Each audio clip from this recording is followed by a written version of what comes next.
had a couple of Oregon players chosen in the first round. Kenyon Sadiq, an absolute freak athlete at the tight end position, set the NFL combine record, runs a sub 4.4 40 at that size at tight end. And then a little bit later, Dylan Thieneman taken by the Bears. So I think we're deciding between a safety and a defensive lineman. Had good options there with Caden McDonald from Ohio State as well, but went with Thieneman.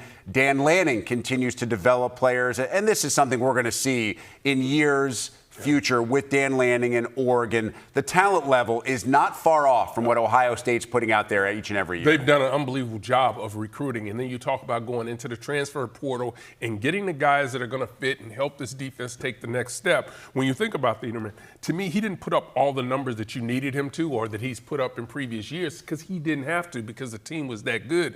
But when you think about being able to move him around, playing him deep, bringing him to the line of scrimmage, he understands how to make plays. And that's why he's going to be a day one starter for the Chicago Bears. Just an outstanding player. And again, a guy that's going to work hard, that's going to be around for a long time for them. And can help you on special teams as well. With a lot of these players, that's part of their job, especially during their rookie contracts, if they want to get on the field and stay on the field. Sadiq, meanwhile, I mean, he is just what the NFL wants right now in a pass-catching tight end who can stretch defenses and put defensive coordinators in conflict. How are you going to cover a guy like that? Linebackers are too slow. Safeties oftentimes not big enough. Yeah, and they're going to have nickels cover him at times. But then when you have those nickels in there, he's the type of player that can be an inline blocker. That's the part of his game that really impresses me. He's going to be able to take guys deep, come up and make great catches, be an instant impact player when he's extended away from the line of scrimmage, that sort of thing. But when he's on the line of scrimmage, he creates a matchup problem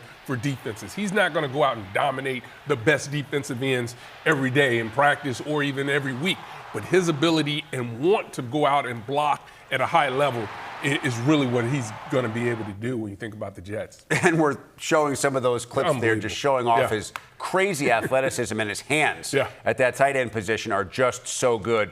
Do want to touch on Makai Lemon, the USC wide receiver, Biletnikoff winner, who went to the Eagles at number 20. Philadelphia traded up to get Lemon at number 20, and there are a lot of draft experts out there that believe that this could be the steal of the first round, that he was maybe the most undervalued offensive player in this entire draft. You think about players that you can just move around, and we talk about creating matchups, whether you want to play him inside, when he goes outside, you can bring him out of the backfield.